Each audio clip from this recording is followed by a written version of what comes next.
Bapak, Ibu, saudara-saudariku di dalam Tuhan Yesus Kristus, Jemaat Tuhan, Gereja Kristen Jawa, Karangbendo yang diberkati Tuhan, marilah sebelum kita merenungkan firman Tuhan, kita mohon berkat Tuhan dalam doa. Marilah kita berdoa. Bapa sumber hikmat, bersama Gereja Tuhan, Gereja Kristen Jawa Karangbendo, kami mengucap syukur Tuhan dalam kebersamaan yang lebih luas. Dalam bersinode kami boleh mensyukuri berkat Tuhan, penyertaan pertolongan Tuhan yang nyata. 90 tahun Tuhan menyertai dalam kebersamaan kami. Kami mohon berkat dan mengucap syukur Tuhan untuk pelayanan, tukar pelayanan firman Tuhan, yang karena pandemi kami harus melaksanakannya bertukar video secara online. Tapi kami percaya Tuhan berkenan memberkati pelayanan ini. Sebentar lagi bersama-sama kami hendak merenungkan firman Tuhan. Urapilah kami semua dengan kuasa Allah, sehingga kami boleh mengerti kehendak Tuhan dan melakukannya. Terpujilah Tuhan kekal selama-lamanya. Dalam nama Yesus Kristus kami memohon berkat. Amin. Kekasih Tuhan yang diberkati, terlebih dahulu saya mengucapkan salam kasih persaudaraan. Terima kasih sekali diberi kesempatan untuk melayani pelayanan firman Tuhan di GKJ Karangbendo secara online. Bagi kami ini di Gombong, ini sesuatu yang menarik.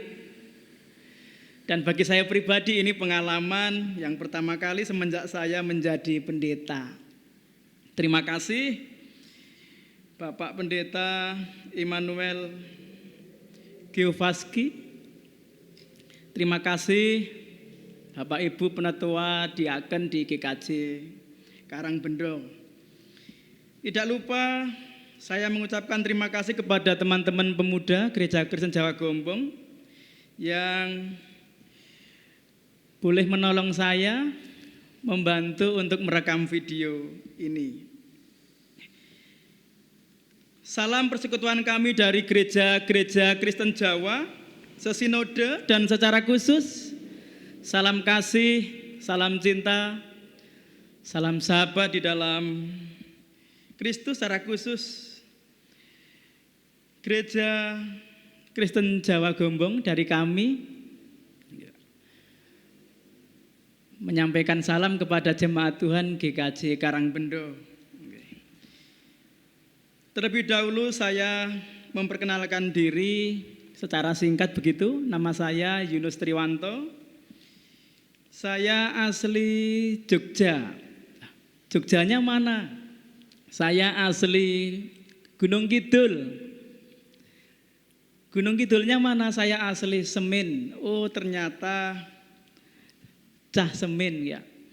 Bapak Ibu Saudara di dalam Tuhan, atas kebaikan Tuhan, kemurahan Tuhan, saya dilayakkan untuk melayani di gereja Tuhan di sini, Gereja Kristen Jawa Gombong, sejak tahun 2017. Monggo Bapak Ibu Saudara-saudari jemaat Tuhan GKJ Karangbendo, sami keaturan pinarak menawi sami tindak lewat Gombong.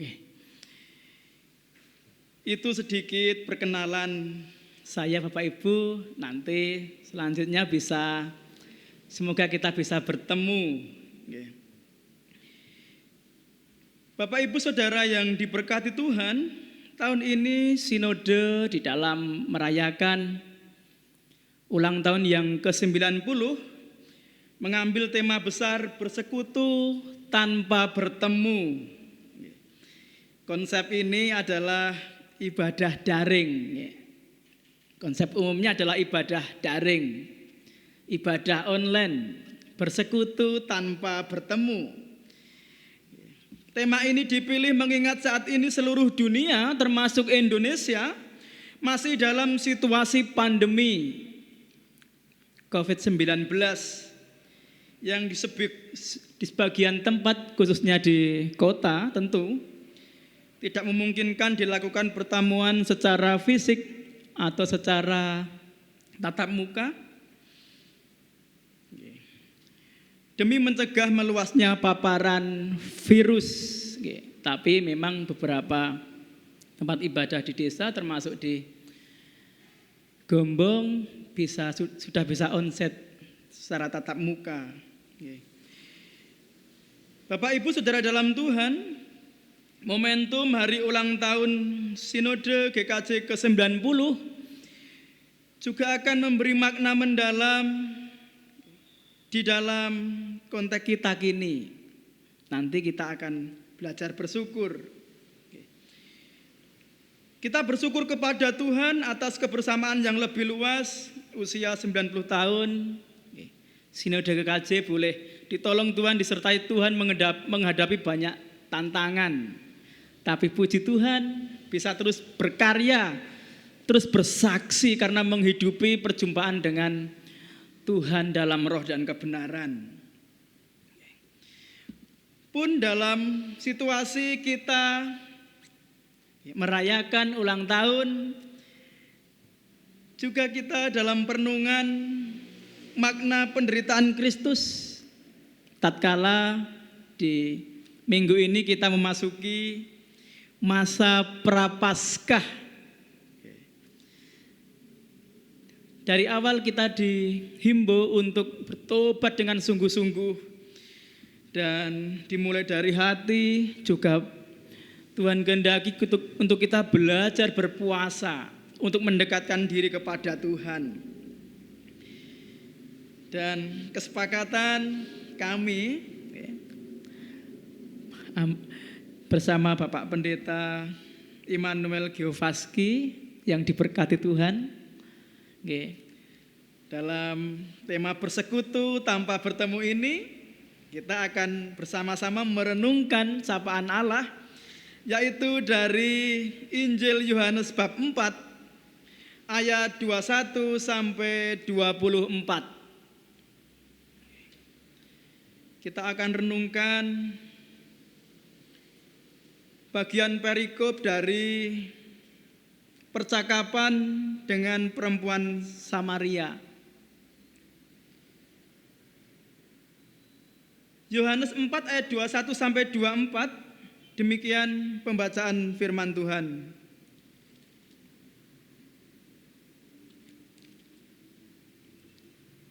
Kata Yesus kepadanya,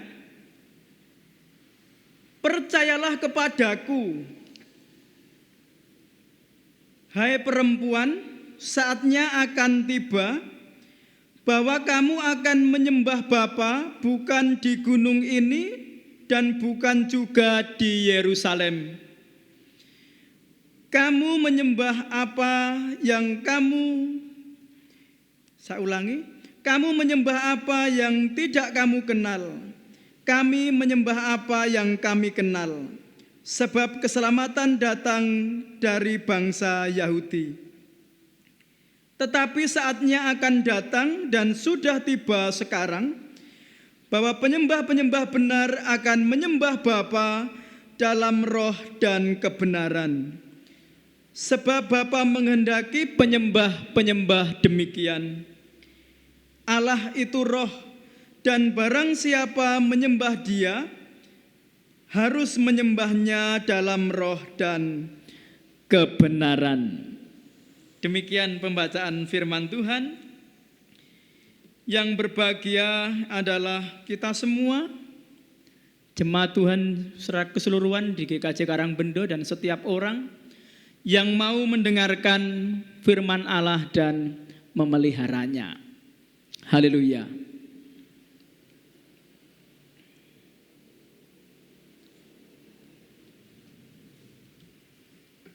Bapak Ibu Saudara yang diberkati Tuhan, perikop penuhnya adalah Yohanes 4 ayat 1 sampai 42. Percakapan ini kalau dibaca secara keseluruhan ini luar biasa. Orang Yahudi laki-laki biasanya tidak mau berbicara dengan perempuan, dan orang Yahudi yang memelihara agama Yahudi tidak mau berbicara dengan orang Samaria. Percakapan ini merupakan sebagian dari sejarah Yesus Kristus yang mengandung makna yang amat indah dan dalam. Ayat sebelumnya, ayat 19 dan 20, wanita Samaria ini begitu terikat dengan tradisi. Wanita Samaria yang boleh dikatakan secara umum orang berdosa karena sudah menikah 5 kali dan saat itu hidup bersama dengan pria yang lain. Sekali lagi, wanita Samaria ini begitu terikat dengan tradisi. Dalam penyembahan mereka sangat terikat dengan tempat. Allah menentukan tempat buat mereka untuk menyembah dan Allah hadir di sana. Tetapi Yesus mengubah tradisi. Yesus tidak melarang kita untuk beribadah di suatu tempat, sebab tempat bukanlah penekanannya. Tetapi yang Yesus tekankan adalah fokus dari penyembahan atau objek dari penyembahan. Bagi Yesus, kepada siapa kita sembah itu jauh lebih penting daripada di mana kita menyembah. Ayat 21 dan 22 Yesus menegaskan bahwa penyembah yang benar adalah penyembah yang mengenal siapa yang dia sembah. Perempuan Samaria ini dibawa oleh Yesus dalam percakapan yang intim dan penuh keseriusan. Yesus membuka dirinya untuk dikenal.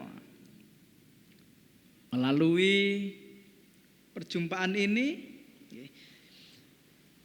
perempuan Samaria ini memiliki tingkat pengenalan akan Allah yang boleh dikatakan baik. Karena pada intinya mengakui bahwa Yesus adalah seorang Yahudi. Dan dalam percakapannya intinya mengakui bahwa Yesus adalah Tuhan, seorang nabi. Yesus adalah Mesias, sehingga percaya kepadanya. Jemaat yang diberkati Tuhan, sebagai orang Kristen yang berkenan kepada Tuhan, kita harus memiliki tujuan yang benar sesuai yang dikehendaki oleh Tuhan. Tujuan kita datang ke rumah Tuhan bukan semata-mata hanya mendengarkan hamba Tuhan yang berkhotbah untuk berpuji-pujian dari paduan suara dan tujuan lainnya. Tujuan kita ke rumah Tuhan terutama untuk datang dan bertemu dengan Tuhan, untuk menyembah Tuhan, untuk memuliakan Tuhan, untuk berdoa, untuk mendengarkan Tuhan, untuk mengerti kehendak Tuhan dengan benar. Pengenalan ini sangat penting, mengenal Tuhan dengan benar. Karena jika kita sungguh-sungguh memahami siapakah Allah yang kita sembah dan yang mau bersabda kepada kita, maka kita tentu tidak akan datang kepadanya dengan sembarangan, dengan motivasi-motivasi menurut keinginan manusia. Kita juga tidak mendengarkan firman Tuhan dengan sikap yang sembrono. Allah ada dalam bait-Nya. Semua manusia harus sujud menyembahnya dengan sikap hati yang penuh hormat kepadanya. Dalam penyembahan kita harus mengerti bahwa Allah yang menjadi objek penyembahan kita. Tanpa disadari bisa jadi orang-orang percaya di luar sana sering mengabaikan tujuan ibadah yang sesungguhnya, bahwa Allah yang menjadi pusat atau objek penyembahan kita. Bukan manusia yang menjadi fokus dan objek. Kekasih Tuhan, Tuhan Yesus berkata tadi, tetapi saatnya akan datang dan sudah tiba sekarang, bahwa penyembah-penyembah benar akan menyembah Bapa dalam roh dan kebenaran. Sebab Bapa menghendaki penyembah-penyembah demikian. Jemaat yang diberkati Tuhan, bagaimana kita memahami prinsip penyembahan ini? Dalam menyembah kepada Allah, biasanya ada bentuk ritual, ada dalam bentuk ibadah. Namun semua upacara yang dilakukan harus keluar dari kasih dalam hati dan batiniah yang terdalam. Jika kita atau jika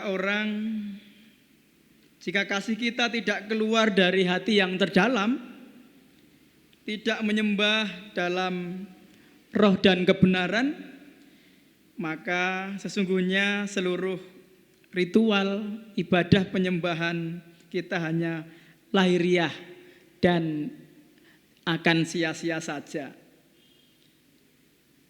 Di bacaan lain ada firman juga, bangsa ini menyembah tetapi hatinya menjauh. Bapak Ibu Saudara di dalam Tuhan, bagaimana prinsip penyembahan kita yang diperkenankan Tuhan? Belajar dari firman Tuhan ini, jawabannya adalah menyembah Allah dalam roh dan kebenaran. Jika kita menyembah Tuhan dalam roh dan kebenaran, maka itu adalah prinsip ibadah kita. Itu hal yang utama. Orang yang hidup dalam penyembahan yang benar akan Allah tidak akan takut memberitakan Injil Tuhan Yesus Kristus dan akan memaknai segala peristiwa yang Tuhan izinkan dengan makna yang baru, sehingga hidupnya terus membangun rasa syukur kepada Tuhan.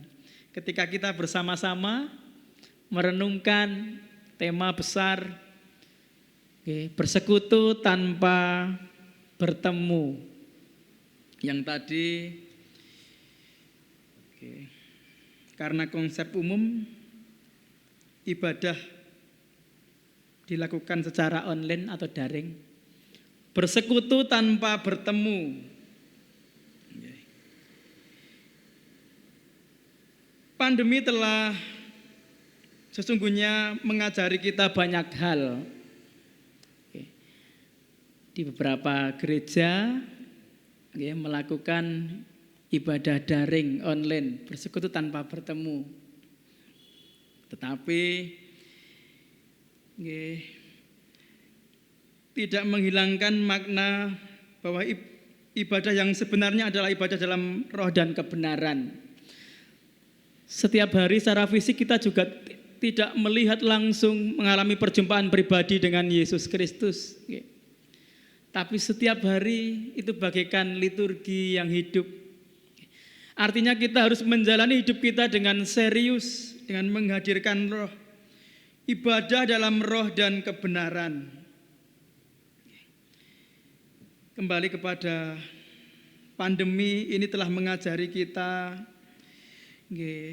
banyak hal yang baru. Ibadah secara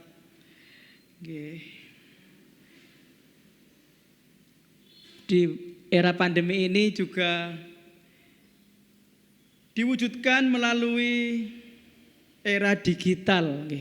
ibadah daring online. Kita bersyukur Bapak Ibu. Tetapi di berbagai tempat juga sudah bisa dilaksanakan dengan onsite, sudah bisa dilaksanakan dengan tatap muka. Artinya mari apa yang boleh terjadi di dalam gereja kita bersyukur, dan mari kita memahami makna ibadah yang benar, bahwa sesungguhnya kita harus menghayati baik itu ibadah daring, online maupun onsite, kita hayati dengan sungguh-sungguh. Dan mari kita terus memohon kepada Tuhan, kita yakin bahwa semuanya ini ada maknanya. Dan pandemi ini juga nanti Tuhan sendiri yang akan menolong kita. Dan tentu sebagai orang percaya kita pandai untuk menjadi pribadi-pribadi yang berhikmat. Kiranya pemahaman yang tepat dapat menolong kita dapat menyembah Allah dalam roh dan kebenaran sebagaimana Tuhan kehendaki dalam setiap ibadah kita. Sehingga kita dapat menjalani penyembahan yang benar dan kita diberkati oleh Tuhan. Selamat ulang tahun Sinode GKJ yang ke-90, khususnya Jemaat GKJ Karangbendo. Selamat senantiasa bersyukur kepada Tuhan, meskipun di tahun ini ibadah sampai saat ini masih dilakukan secara online atau daring. Kami percaya jemaat Tuhan di sini tetap bersemangat di dalam Tuhan. Dan mari kita senantiasa saling mendoakan, kita bersyukur dalam kebersamaan yang lebih luas arah sinode. Mari kita bersama-sama berpartisipasi, kita bersama-sama membangun sikap hidup yang benar di hadapan Tuhan. Tuhan Yesus pasti memberkati kita semua. Hanya Tuhan yang terpuji. Amin. Marilah kita satu dalam doa. Marilah kita berdoa. Kami bersyukur ya Bapa, oleh karena pemeliharaan iman yang Tuhan berikan melalui ibadah saat ini.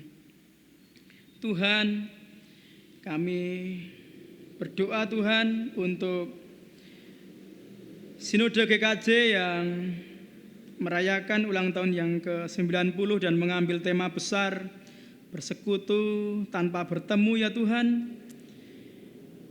Kami percaya Tuhan memberkati kebersamaan kami yang lebih luas. Kami percaya di dalam situasi seperti ini Tuhan tetap memakai kami untuk menjadi kesaksian yang nyata. Tuhan mengizinkan banyak gereja boleh beribadah secara daring, secara online. Kami percaya Tuhan memakai itu semua sebagai bentuk sarana pembenaran iman. Dan bahkan kami percaya Tuhan bahwa Tuhan berkati ini sebagai suatu hal yang baik untuk jemaat Tuhan. Begitu pula banyak gereja seperti di desa-desa ya Tuhan yang sudah boleh beribadah tatap muka. Kami percaya Tuhan, Tuhan senantiasa melindungi. Kami percaya Tuhan senantiasa memberkati. Bapa di dalam surga, kami mengucap syukur Tuhan dalam rangkaian kegiatan ulang tahun yang sudah dilaksanakan seperti seminar online, webinar gereja digital, lokakarya, ibadah daring, sudah berlangsung dengan baik ya Tuhan. Kami percaya sangat berguna bagi seluruh warga jemaat. Dan kami percaya ya Tuhan, Tuhan senantiasa akan terus memakai kami untuk senantiasa bertemu, berkomunikasi meskipun melalui daring. Bapa di dalam surga, kami secara khusus berdoa untuk gereja Tuhan, Gereja Kristen Jawa Karangbendo. Kami percaya Tuhan menyertai, kami percaya Tuhan memberkati. Berkatilah ya Tuhan, baik majelis gereja, membantu komisi-komisi yang ada ya Tuhan, dan setiap pribadi yang Tuhan kehendaki untuk melayani, kiranya Tuhan berkati. Tuhan yang senantiasa memberikan hikmat dan memampukannya untuk menyembah Tuhan dalam roh dan kebenaran. Seluruh rencana pelayanan kami mohon Tuhan memberkatinya. Begitu juga semua jemaat di GKJ Karangbendo, kiranya Tuhan berkati di dalam masa yang masih ibadah daring. Kami percaya Tuhan senantiasa memberikan hikmat sehingga tetap bersyukur dan tetap membangun percaya kepada Tuhan. Terlebih dari itu Tuhan ajarilah untuk menghayati, mengenal Tuhan lebih dalam melalui penyembahan dalam roh dan kebenaran. Kami merindukan Tuhan memberkati tiap-tiap pribadi di gereja Tuhan GKJ Karangbendo. Tuhan Allah yang melihat hati, kami serahkan seruan hati kami juga kepada Tuhan saja. Pimpin dan bimbinglah kami Tuhan, supaya kehidupan kami senantiasa percaya dan bersyukur kepada Tuhan dalam segala hal. Ungkapan syukur kami dan permohonan kami ya Bapa, kami naikkan di dalam nama Tuhan Yesus Kristus, Tuhan yang sudah memberkati kami semua. Dan melalui kehidupan kami, kiranya hanya Tuhan saja yang terpuji. Terpujilah Allah Bapa, Putra, dan Roh Kudus kekal selama-lamanya. Amin. Kiranya Tuhan memberkati kita semua.